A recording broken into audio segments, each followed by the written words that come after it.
Um, First off, a great big hello to all of you who have come to join us this evening.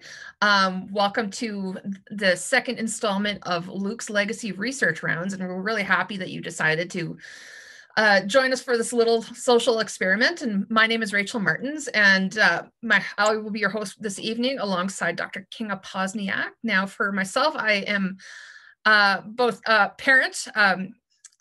This event actually was started as a tribute to my son, Luke, who had passed away last August.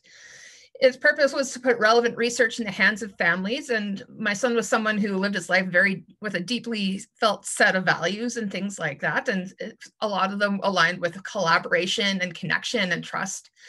And he had this way of naturally assuming that he always had a seat at the table without so much as blinking an eye. And in this session, we really hoped that these values are threaded through the conversations that we aim to have with you, both in the parenting and caregiver community, as well as researchers who have joined us this evening as well, too.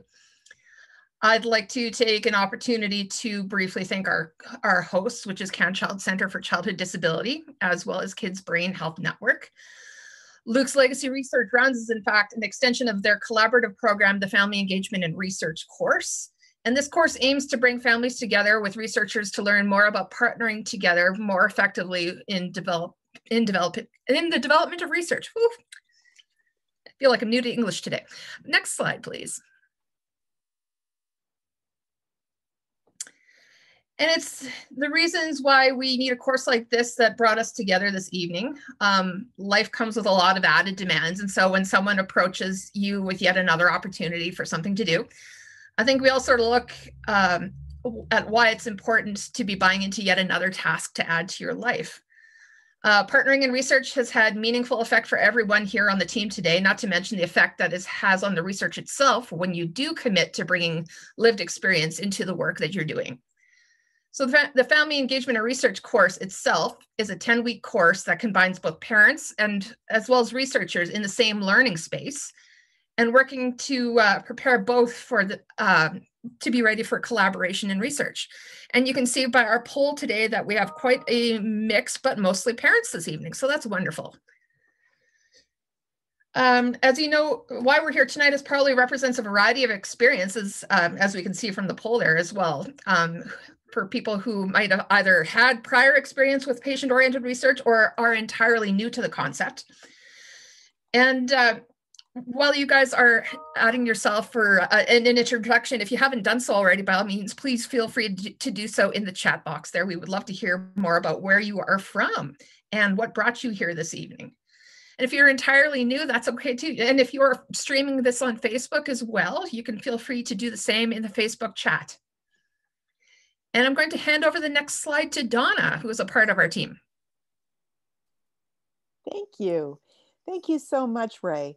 I'm Donna Thompson, and I'm a co-designer and co-instructor with Connie Putterman and Andrea Cross of the Family Engagement in Research course that we'll be talking a little bit more about and which Ray mentioned. And I just want to, again with Ray, welcome everyone this evening.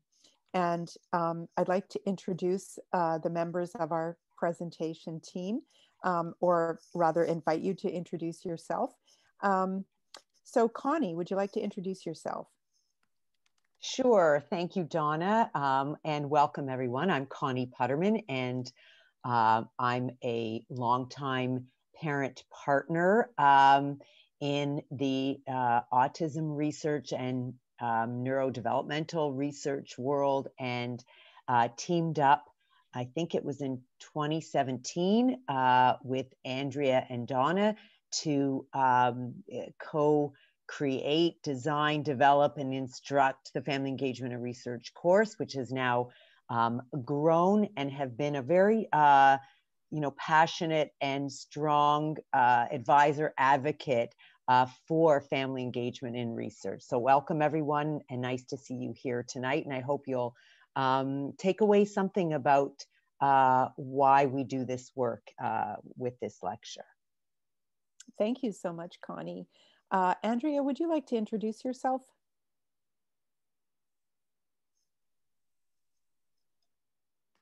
postdoctoral fellow at CanChild, and also conducted my PhD at CanChild as well. So been there. Hard to believe, but this is my 10th year. And as Donna and Connie mentioned, I have been involved in the FER course from the very beginning, and it's just been such a fantastic project that you're going to be learning more about. My passions in research are really family engagement in research and training opportunities, and also supporting family well-being and holistic and strength-based approach to childhood development. And so two of the other research projects I'm involved in are the Efforts for Child Development and Envisage. And I see many familiar faces on the call that are also involved or at some time have been involved in those projects. And so it's great to have everybody here and to see new faces as well. So welcome. I look forward to our conversation tonight. Thank you so much. Sam, would you like to introduce yourself? You're part of our team this semester. Yes, thank you, Donna. So I'm Sam Machinsky. I'm a 2019 grad from the FER course and now a course coordinator, co-coordinator with everyone on the team. I'm also a postdoctoral fellow at McMaster School of Rehabilitation Science in CanChild, and I'm working with Dr. Michelle Phoenix. My research interests are in co-design, KT, and family engagement, with a particular interest with those who may face additional barriers to engagement. Thank you so much, Sam. Kinga, would you like to introduce yourself, please? Sure. Hi, everybody. My name is Kinga Pozniak. I'm a postdoc at CanChild, and my research looks at the experiences of parents who have kids with disabilities. And I'm also a parent. I have two kids, and my younger one has cerebral palsy. And so the reason I'm drawn to the topic of family engagement research is because I see how much patients and family partners, well, first of all, how much they have on their plates, but also how much they give of themselves. And I think they can make such a tremendous contribution to research. But in order for that to happen, we have to make sure that we do the engagement right, and that we really make it a worthwhile experience for them. So that's why I'm here. Thank you. I'd also like to ask Alice Soper to introduce yourself, Alice, and also just mention how people can get in touch with you if they would, you're there as a go-to person, much as Ray is as well. So Alice.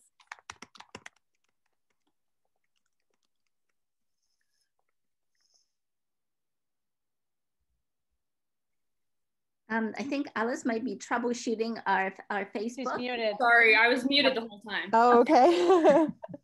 It's been a long day. No, I was just saying, I thought you might call me Donna, so I put my fork down so I could speak. So my name is Alice, and I am a research assistant at CanChild, and I work with this lovely group of people in the Family Engagement and Research Program, which it really is. And part of that program, as has been discussed, is we do a lot of knowledge mobilization, and we want to connect with people. So we have an email address that you can get in touch with us at fer@mcmaster.ca. And I check that one regularly. And so if you have any kind of questions or want to get more involved, then please reach out to us at that email. Thank you so much. And what brought us all here, I think we have a shared passion really for a new way of working together so that research can be informed continuously by lived experience. And our lived experience can be informed by research, and we can make decisions about raising our children with disabilities based on evidence. So we're delighted to be here this evening and tell you about our work at CanChild. Next slide.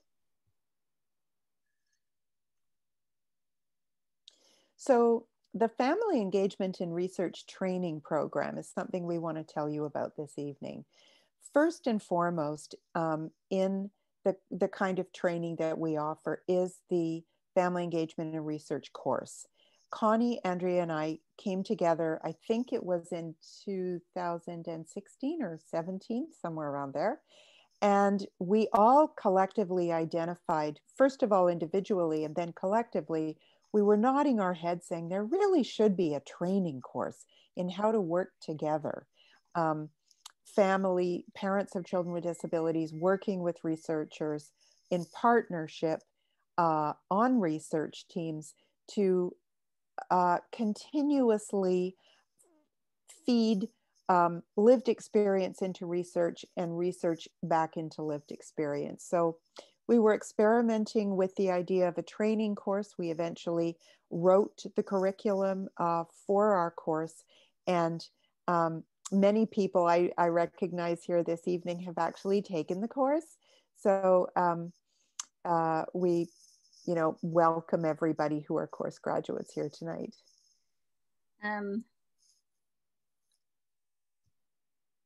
You okay there, Kinga? Yeah, sorry. I was I'm trying to do some sharing on Facebook, but then when I do that, this screen disappears. Oh no. So one second. Okay. Sorry, I'm trying Not to worry, because I will pull up this. I'll pull up the slide deck myself, so I can just speak to the slide. The other thing I wanted to mention to everybody is that we also have a newsletter, and if you go to the canchild.ca /FER course website, you can click on newsletter and receive, or you can write to Alice at fer@mcmaster.ca, and you can receive the newsletter. It's full of research opportunities to collaborate, full of news that interests us all. And it is a way to find out what's going on in our community.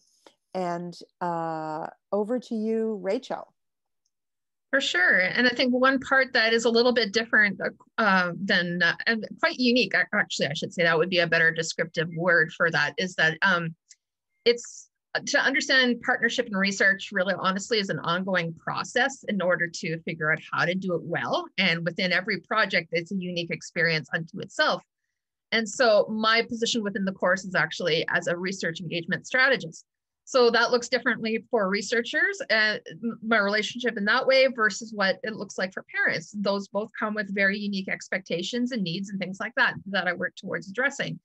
And one of the needs that we considered within this course is that we needed to offer more community-based resources because people really shouldn't have to do this partnership work in a bubble, essentially. That creates more silos. And I think that's one thing we try to stay away from in science and policy and things like that as best we can. Is you don't want everybody just doing their own thing. If you want to create a uniquely human experience when it comes to the this type of a partnership in research, then you want to offer a way to talk about ideas, share feelings, help problem solve certain aspects, things like that. So what we try to do is make sure that we can all stay connected as a network per se, or as a community. So for some of you, it might actually be where this is an entirely new idea. If you are entirely new to the concept of research, we'd really love if you just use the raise hand option in the reactions, just to show us if this is something that is entirely new to you. There is no shame here in that respect as well. And if you do have any questions as well, as a lot of the connections that have already been mentioned with the website and the email address, Alice is more than happy to refer you to me as well too. And I love having coffee with people, and that's part of the fun of my job, is to connect with you guys and just talk about whatever's on your mind. So that's part of the community thing, and you get inducted into it when it comes to participating in the course. Now, Connie, would you like to talk about the next slide? Sure, thanks, Ray. So just to give you an overview of the things we're going to discuss today is really defining patient and family engagement in research. We're going to provide you a brief history of patient and family engagement in childhood disability in Canada and its evolution, of which we've been a part of it, as are many people on this call. We're going to talk about ways to be involved in research and highlight some of the key challenges and things that we need to do to address those challenges, both from the perspective of research and researchers, and some of the things that are challenging for research and things that are challenging to parents and families. And then we're going to lastly explore how we can carve out our own niche in this area. And that is something certainly that is worthy of discussion. And so we hope that you'll join in that discussion towards the end of the session. So the first thing, though, that we really need to do before we can move anywhere further is to define patient and family engagement in research. And it's not unique to childhood disability research, but it is we are unique in the sense that this community has been involved in engagement in research for many years and has been very innovative in the way we've expanded, as you've seen, the things we're doing to date. But how we would define it is the inclusion of and the collaboration with patient and family partners to influence what is researched and how it's done. And when we say partnership, first of all, partner implies perhaps, you know, a sense of you know, equality in the relationship, which is what we're striving to be. And how does that differ from participant in research? Well, I want to really make that distinction right here so that we are talking about partnership, where participant, we've all probably, maybe not, but I don't want to assume anything, but being a participant in research is meaning that you have been part of a research study where data is collected from you, or it's extracted from you, or you know,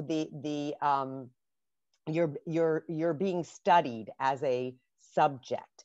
But what we're talking about here, as I said, is the partnership where you are influencing what's researched and how it's done.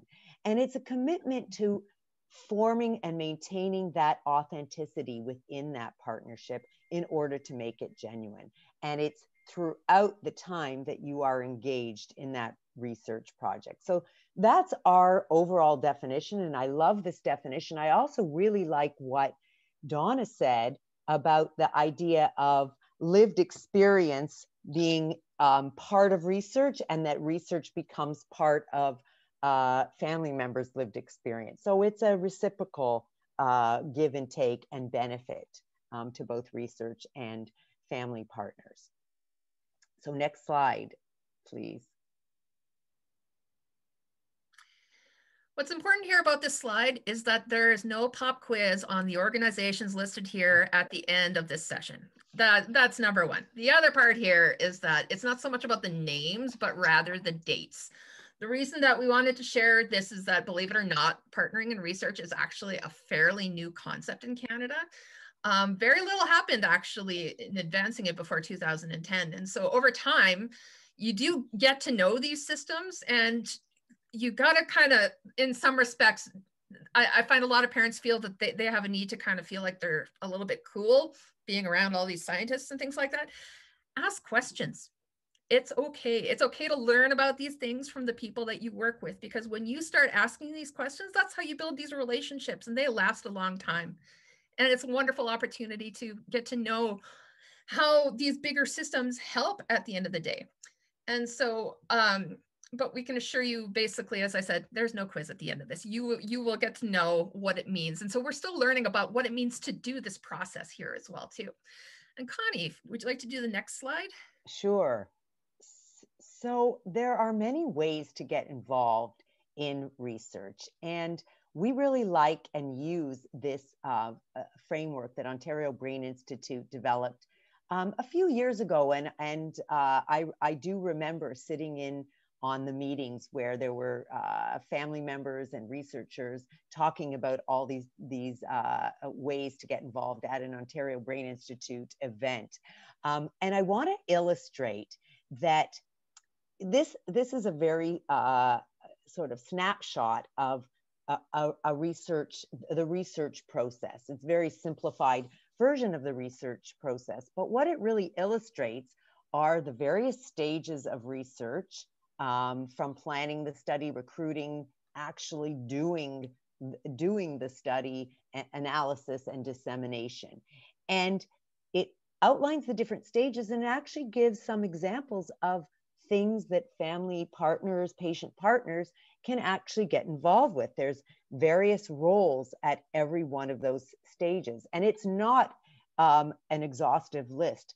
And certainly this list of things that and ways in which you can get involved may change over time from your interest, your experience as a family partner, what the need is of the research teams. So it's just a nice snapshot of the various roles. I want to give you actually a poll and wanted to ask, if you are a patient or family partner, have you ever been part of a research study more than a subject, and perhaps in one of these roles that's illustrated here? So if you want to take a moment and just fill out the poll, we can get a sense of who's been involved in any projects as outlined here.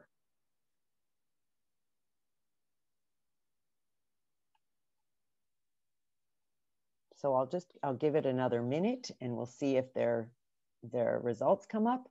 Okay, so it looks like half of us have been involved in research studies, as half of us who are family partners have been involved, and about 40%, 42% have not, and some are unsure. So that's a really, it sort of shows a balance. So what we're hoping to do is have that become the norm and be 100% eventually. I'm going to give you also a really quick example before we move to the next slide. You know, and sometimes that does help to illustrate some of this stuff. So for instance, I went through this, and I sometimes circle the things that I've done over my past, you know, former and current life as a family partner. And just most recently, I've been really involved in the column that says do the study, and it says participate in data collection. So I'm involved in a project in childhood disability, and it actually involves engagement and research. And I'm actually, it's a qualitative study where a series of interviews are being done, and I'm the interviewer. So I am actually going out and collecting the data for that study. So, you know, that's just an example as a family partner on the study to actually participate in data collection. So perhaps you can think about some examples and maybe share them in the chat of things that you might have done in your engagement activity. Okay, next slide. So I'm going to talk about the sort of deciding the roles that you can have on a research study. And the infographic on the left is called the Involvement Matrix, and it's a tool developed by Karen Van Meeteren, who is a FER course graduate and parent, with her colleagues in the Netherlands to support researchers and patient partners, which they describe as experienced experts, to define and distinguish roles of how patients and families can be involved in a research project throughout the various different phases of a research project. The tool on the right is a knowledge translation or KT tool, and it's developed by a group of FER course students that they developed in their course project in last year's cohort. So with this project, the group identified a need to bring awareness to involvement in research to patients and families. These infographics were developed as a complementary tool with the involvement matrix, and it's based on that involvement matrix on the left. But overall, the purpose of the infographic is to share with experienced experts how the involvement matrix can be used and describe the different roles that they can take on a research project. These roles might include a partner, a decision maker, listener, co-thinker, or an advisor. To understand more about the differences between these roles, I definitely encourage you to take a look at the infographic or the KT tools, which are available on the CanChild website. The involvement matrix, it has a publication, and it also has a website, if you can see it there on the slide. I don't know how big it is for you, because involvement can change over the course of a project. You can really use these tools at the beginning, middle, and end phases of a project to identify roles around key points in the stage of the project. but it's really helpful to start with this right at the beginning of the project. So to give an example of what this might look like, it might be a conversation around the preparation of the research. So in developing a grant or the project idea, or the protocol, or things like the ethics application. But really the key here is having an open conversation about those roles at the outset of the project is really important, so that communication is clear and that there's no surprises along the way. In the FER course, we talk a lot about the different tools and strategies that researchers and families can use early on in the partnership process on a research project. And we present the involvement matrix and its complementary infographics there on the left, which can help with having those important conversations at the outset of the project. And it can be sort of an informal contract between researchers and family members. The key here is that these tools help build the process so that it's open, that parents and family members aren't leaving the project thinking like, I don't really know what my role was or how I contribute to the research project. On to the next slide. Thank you. Thanks, Sam. So in terms of, you know, having these very intentional conversations, and that's why we're developing tools to be able to be intentional and very explicit with each other, because some of this stuff about relationship building and research partnership is intuitive and some of it isn't. Sometimes we find that we assume about things about each other. Oh, you know, I don't want to say that because you must know that. And often in these partnerships, we don't know a lot about each other, you know, and we discover that by accident sometimes. And we, you know, we want to, through developing a methodology of partnership, we want to minimize those accidents by helping really to construct and give people the tools to have these very important conversations. So, you know, we're doing this because we believe in a bigger vision for changing the way childhood disability research is conducted in Canada and beyond. So in this slide, you know, we wanted to communicate the idea that each and every one of us has a role or a potential role to play within our own spheres of influence in moving the agenda forward to ensure that research that is done, that is funded with public funds, is relevant to the real needs of families and has the greatest impact on our lived experience that it can possibly have. So I would like you to think about, what can I do to make a difference in terms of moving that dial forward and creating greater impact through partnership in childhood disability research. We've got a pretty big, ambitious vision, and you know, we're trying to move that forward here tonight. Next slide, please. So in this slide, I think both Andrea and I were going to comment from the, you know, some of the challenges faced by both family partners and researchers. So I'll just start by talking about some of the challenges that that patients and families face in this engagement work. And like you say, Donna, it's a, you know, it's a big, we have a big goal and a big motive that's beyond ourselves, but yet it's what we can do individually. And I think that, you know, getting started is a really hard act to take that first step, because often, you know, families don't have the awareness or lack of knowledge or maybe even education to be aware that this is available, and it's available to us to be involved with, and it's also something that we do by, of course, by choice, and that there are so many things to choose from in the world of volunteering and using, you know, our time, our experience, our knowledge, and to actually spread the word that this opportunities to engage in research is something we can do.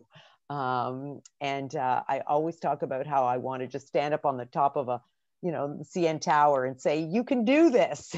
There is room for us to do this.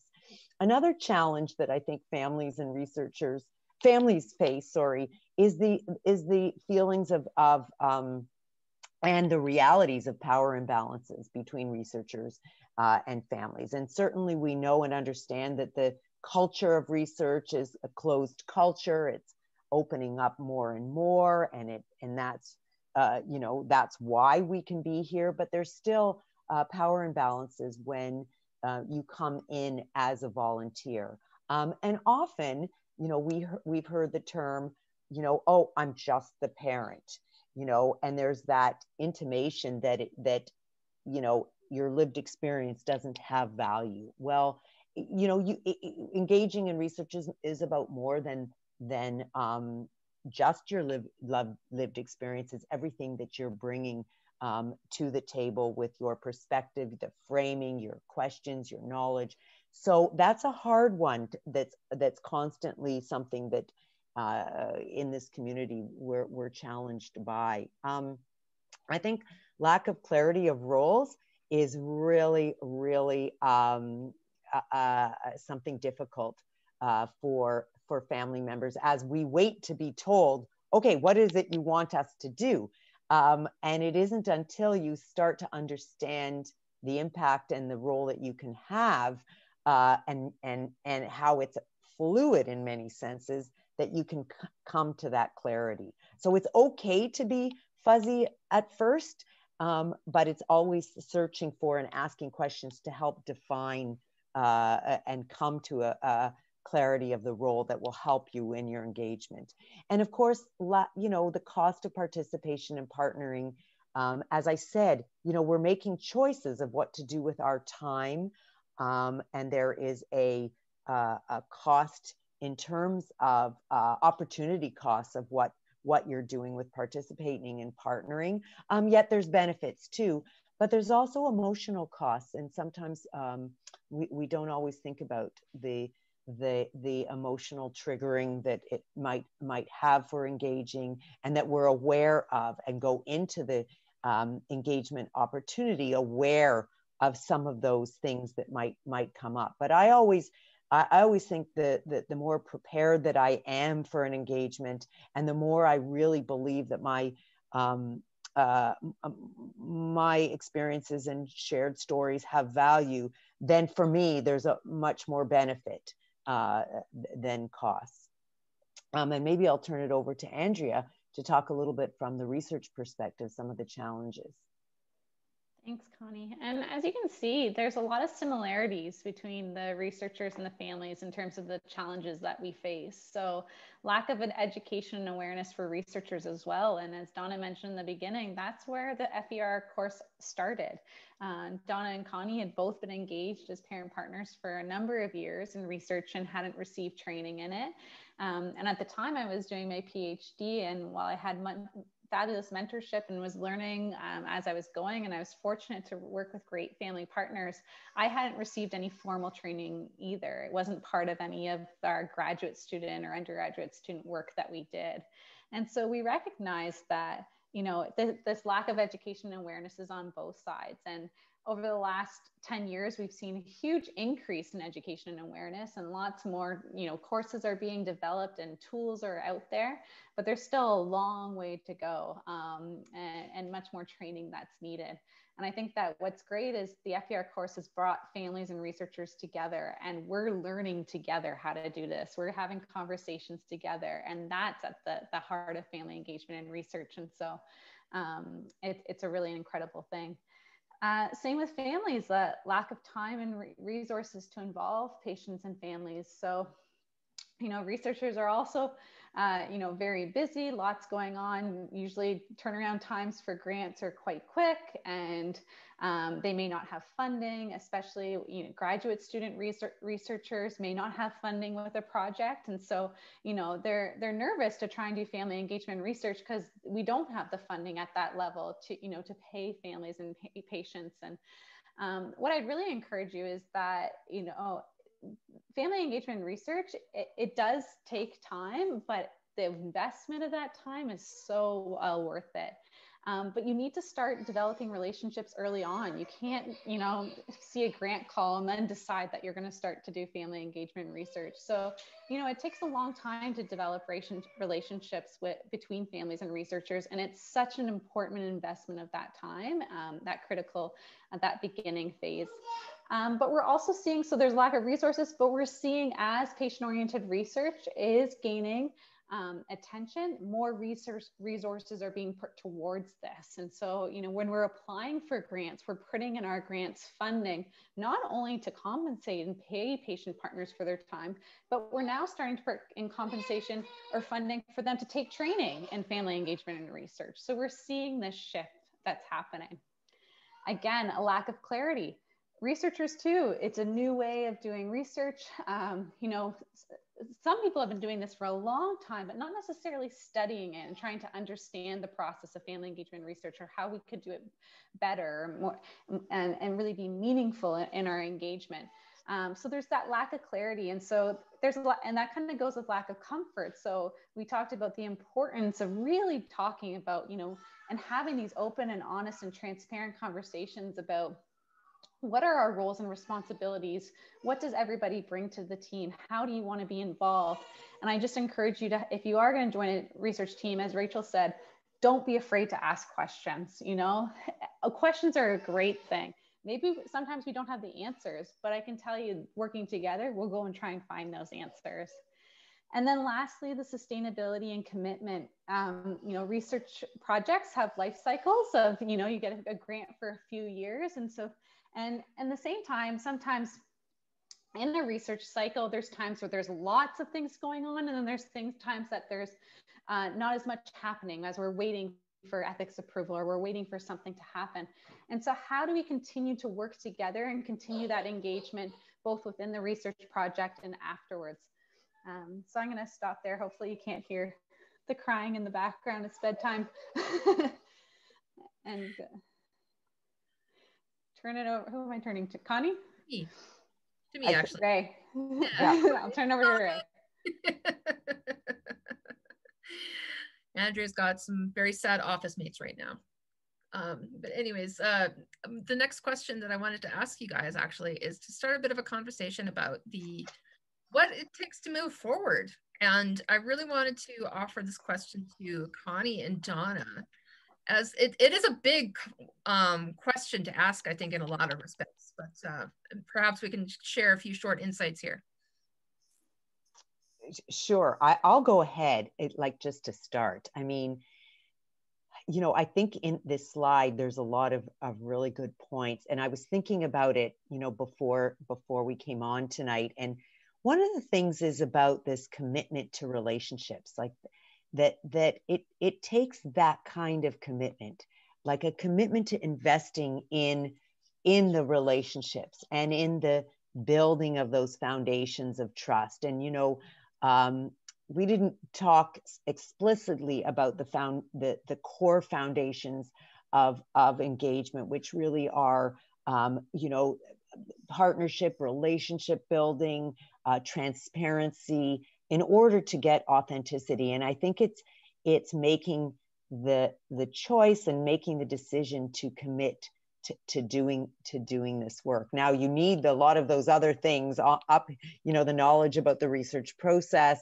the knowledge about how to find families, understanding ethical considerations, the time and financial resources, and perhaps even from your senior supervisors, you know, you need sometimes the okay, if depending on your position of where you are in your research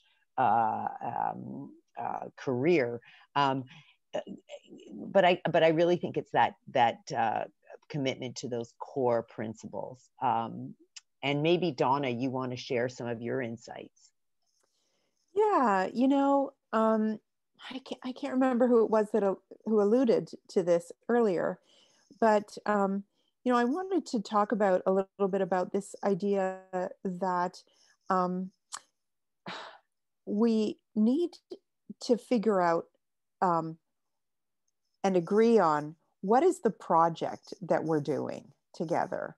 So much of this is about project management and figuring out roles and responsibilities. So, you know, figuring out the researcher plotting what exactly they want a parent partner to do. And then the next question for the parent partner is, what kind of support do you need in order to do what we would like you to do? And so everybody is coming to this project with certain areas where they feel confident, certain areas where they feel nervous.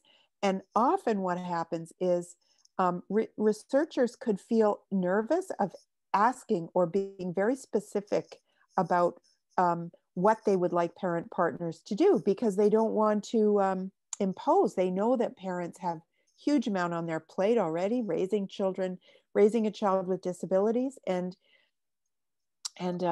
parents don't want to overstep, you know, usually. So won't do anything unless they're given specific direction. So this dynamic needs to be right out there and discussed. What do you want me to do? And what support do I need from you, the institution or the researcher, the research team, in order to do my role? Mm-hmm. And so this requires some, I think, honesty, and it also does require a bit of fearlessness, because this often occurs at the beginning of the project where you're still getting to know each other. So that's why the building trust in personal relationships is so fundamental to this working method. Anyway, those are my thoughts. I wholeheartedly agree with you both. I think I would add as well too that there needs to be an increased opportunity for education. I know when I go into a hospital, I am all about business. If I have an appointment, I am not really thinking about what's on the walls or things like that. I have planned what an appointment looks like to the letter and what I need to get done. And so I think the time of the poster on the wall is coming to a close, and where development of relationships and building capacity to do so becomes all the more important as well too. And so I would definitely say, if you have had experiences as a partner, please do consider sharing your story with other people and your experiences and what that can look like, because at the end, it's not just the experience you having that partnership. That's what Brene Brown calls data with a soul. You are bringing knowledge brokerage to the table and offering a new opportunity for families, because this is a type of connection and trust that has never really been considered in some respects. So how we move forward is going to be continued education and figuring out ways to share these opportunities a little bit more. I'm going to get us to move to the next slide here, if that's possible. Just a little brief moment to talk about some of the tools that come as an end result of the course. We have researchers and parents coming together, and they create a knowledge translation tool, which is basically talking about ways to connect better in research partnerships and things like that. And so those are also all available on the CanChild website. And the next slide. Now, this comes a bit of a background story. My first experience in research was actually bringing a bunch of my friends to a research conference.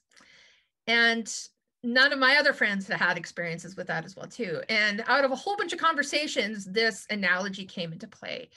And I was a mom to a young man with complex needs for about 14 years. And one of the big challenges ended up being is that we tend to see tasks in the full scale upon which they are. And so when it comes to the idea of making changes or making an impact, we picture all of these tasks as something that we have to entirely do ourselves.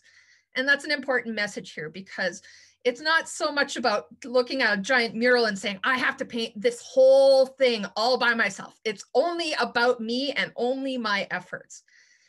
The thing is, someone is doing a little bit of it somewhere. Someone's doing a little bit more of that mural somewhere else. And if you can take a spot if you can find a spot on that giant mural and just make it your own and make it beautiful, that impact is going to be felt as another person and another person and another person connects and starts to put their connections together with research. And that's what we really want to convey here, is that we want to help you to make your piece of the mural of this big, beautiful art that is helping our kids to be a big, beautiful thing. And now I imagine at this point that some of you guys might have some questions, and let me assure you as well too that there are no ridiculous ones, be it an experienced partner, be it someone who is entirely new to the concept. We want to offer this time as your time and this opportunity to step out in boldness and learn something new. So should you have any questions that don't get answered tonight, you are more than welcome to connect with me through email as well, which is on the last slide. But we'd like to offer the space to maybe see what your thoughts are on this experience. Maybe you've had some experiences before. I know Crystal had mentioned as well too, one study called Everything That Counts. And they're doing COVID research on medical technology and whether or not there is access still to supplies along through the pandemic. And what a way to leave your mark on the world. I think that there are wonderful opportunities. So if there's anybody with questions, be it through the Facebook live or through on the in the chat, or by all means come off mute and you can ask it as well too.